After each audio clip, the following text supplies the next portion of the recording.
The U.S. carries out airstrikes in Syria, targeting powerful Iranian-backed militias.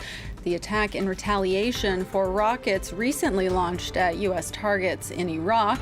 Our correspondent in Tehran joins with reaction.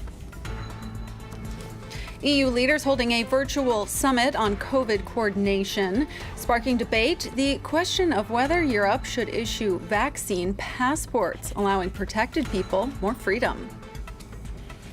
And Amnesty International says Eritrean soldiers killed hundreds of people in Ethiopia's Tigray region.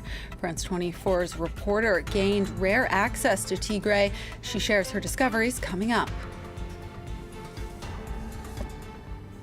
Hello and welcome to our viewers here in France and around the world. I'm Charlie James.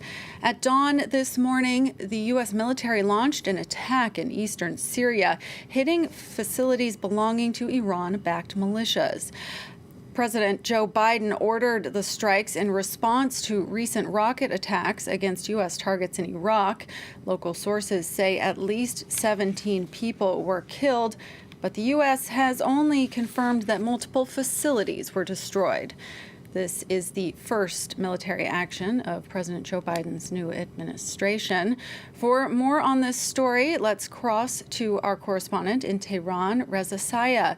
Reza, have we heard anything from Iranian leaders in response to this U.S. action? We have yet to hear any official reaction from Iran's leadership, and that's not a great surprise for two reasons. First off, remember this strike happened in eastern Syria. It has been Iran's long-held position that they do not interfere with sovereign affairs of other nations. To Iran, this is a matter that's related to Syria, and if anyone's going to have any reaction, it's going to be the Syrian leadership. If Iran is going to react in the coming hours, it'll probably reiterate its long-held public position that no U.S. military intervention, no U.S. attacks in the region has ever helped the stability of the region. The second reason we haven't heard official reaction in Iran is this. Remember, Washington is saying they've launched these airstrikes against Iranian-backed militias who'd launched rocket attacks over the past couple of weeks against U.S. interest in Iraq. Remember, earlier this month, Iran denied that they were responsible for those attacks. So it's unlikely that Iran is going to get engaged in a war of words with a matter that it has already dismissed. Despite the fact that we haven't had any official reaction, it's almost a certainty that Iran's leadership is watching developments, paid attention to this airstrike. Many observers say this is a message by the Biden administration telling Tehran that I am the new president, I'm not Trump, but if there are attacks against U.S. interests in Iraq, his administration is going to hold Iran responsible, and he is going to respond. Now we wait to see if there's a retaliation by these Iranian-backed militias or if we see a de-escalation. Reza, this strike happening as the U.S. and Iran are currently in a standoff over reviving the 2015 nuclear accord. Could this impact those negotiations? It could if things escalate, but I don't think at this point too many people seeing that happening. I think the stakes are too high for both Tehran and Washington to let these matters, these regional matters, interfere with the bigger picture, this bigger priority, which is the Iran nuclear deal. Over the past couple of weeks, there's been a U.S. diplomatic initiative. The two sides haven't talked directly, but there's positive signs that that could happen. And I don't think either side wants to let these issues distract them from that. But certainly, if things escalate, that can certainly undermine the process. And that's why a lot of people are watching closely what happens next. Reza Saya reporting from Tehran. Thank you so much. Next, let's get some analysis of the Washington side of this story. And for that, France 24's chief foreign editor, Rob Parson, joins us via Skype. Rob, the U.S. Defense Department, as we just heard Reza say a short time ago, it says that this operation is a message from the new administration.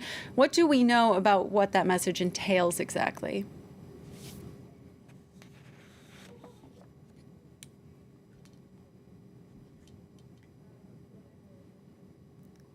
Rob, we do seem to have a problem hearing you. You might have an issue with your microphone or be on mute. We may have to come back to you later in the program. We're going to work on that technical issue with Rob, and we will try to get him back on the program later. Next up, a woman who ran away at age 15 to join the Islamic State group will not be allowed to return to her native England. Shamima Begum was one of 3 East London schoolgirls who traveled to Syria in 2015. She resurfaced at a refugee camp there and told reporters she wanted to come home. But her citizenship had been revoked on national security grounds, leaving her stateless. Now Begum has lost her bid in the UK Supreme Court to return and fight for the restoration of her citizenship. On this, the second day of the virtual EU summit, leaders are debating a push, whether to push European defenses. The efforts under consideration would bolster the bloc's ability to tackle security threats. Brussels trying to convince skeptics to join its drive for a more assertive Europe, but some member states worry that could undermine the U.S.-backed alliance at a time when new President Joe Biden is looking to rebuild it. Also at the ongoing virtual EU summit, some EU leaders calling for Europe to develop a so-called green passport. This would allow people who are vaccinated against COVID to resume an ordinary life.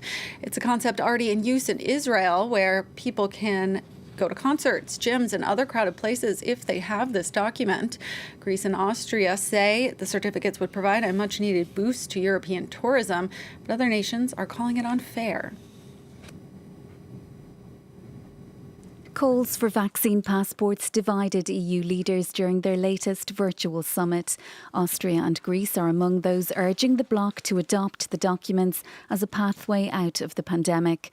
But others, including France and Germany, say the proposal is unworkable and would be unfair to those who haven't yet been vaccinated. When I say health pass, that cannot depend on a vaccine. Because if we manage at some point in the spring to reopen some of these places, we cannot limit access to those who've been vaccinated when, by then, we won't have even opened the vaccination campaign to the youngest among us. Greece and Cyprus have agreed to allow tourists from Israel to visit this summer if they can prove they're COVID-free via a digital certificate. But the German Chancellor curbed expectations for increased openings, and she defended her decision to restrict border crossings from the Czech Republic and Austria, a move that has angered the Commission.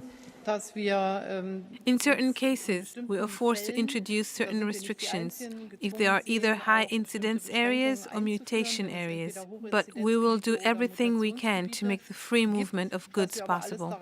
With the European Commission under fire over its vaccine procurement strategy, EU leaders also discussed the bloc's widely criticised vaccine rollout. Brussels insists it remains on track to reach its targets. We are confident that we are able to reach our goal that at the end of the summer we will have offered to 70% of the population the vaccination. Less than 5% of the EU population is currently vaccinated. Paris may be headed for a third COVID lockdown. The French government is studying a proposal from the Paris City Hall to put the capital in a 3-week full lockdown. And on Thursday, Prime Minister Jean Castex said France will tighten restrictions, including partial lockdowns, in 20 regions if the coronavirus continues to accelerate the way it is. Weekend lockdowns are already in place in and around the cities of Nice and Dunkirk. And what about a third nationwide lockdown? Here's what Castex said about that. Imposing a national lockdown remains a measure of last resort, when we are left with no other option. It's a measure we need to use wisely at the right time. We need to delay it as much as possible so that our vaccination strategy can bear fruit. Good news, we've worked out the technical issues with our chief foreign editor, Rob Parsons. So we're going to take you back to our top story right now. That's the U.S. strikes on Iranian-backed militias in Syria. We're going to go to Rob to get some analysis of the Washington side of that story. Rob, as I asked you earlier, the U.S. Defense Department has said that this is an operation that sent a message from the new administration. What do we know about what that message entails exactly?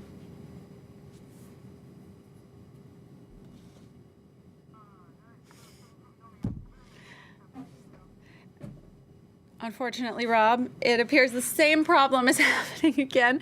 We are unclear why. We are going to try to work it out. We're going to have to get you back on the program later in the hour. Sorry about that.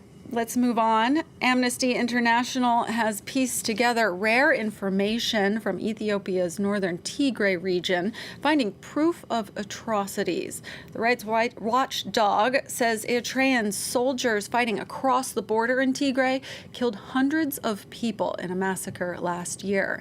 Amnesty spoke to survivors and used satellite images of the bloody events, which happened last November in the ancient town of Aksum. At least 500,000 people in the region have been displaced by the fighting.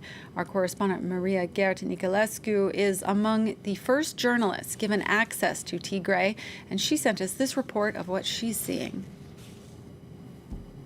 Behind me is one of the 10 schools hosting displaced people here in Tigray's regional capital, Mekelle. It's believed that tens of thousands of people have arrived to Mekelle over the past month to escape the conflict in the region, which is continuing in many parts of Tigray. And even here in Mekelle, there's a very severe shortage of food, medicine, and other basic necessities. Some mothers do not have enough milk to feed their babies. There are hundreds of people in the hospitals that have been wounded during the conflict, including many civilians. And for many weeks, NGOs, international organizations, were not allowed into the region, but now access is starting, and some NGOs are now distributing food, other necessities in Mekelle and throughout the region. But it's believed that the majority of the Tigray region remains inaccessible, especially the rural areas where the humanitarian crisis is at its worst and where people are in very urgent need of help.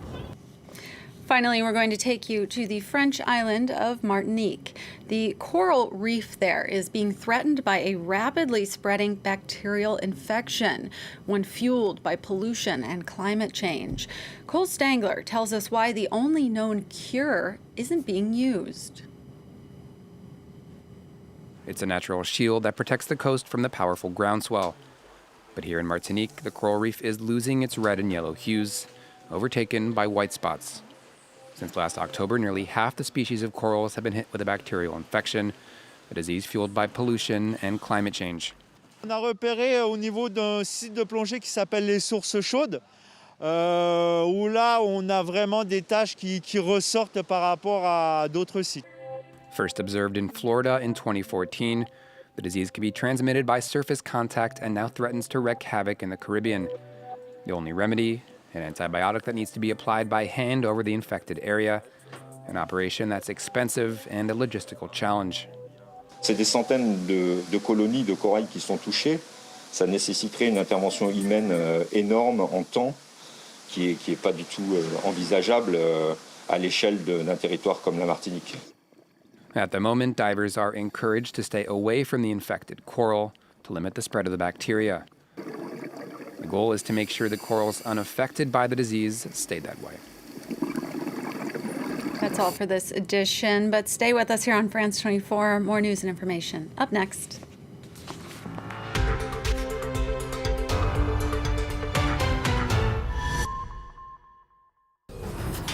From North America to the southern tip of Patagonia, join us for a look at the latest political, economic, cultural and social news from the Americas. Inside the Americas, presented by Jeannie Godula on France 24 and France24.com.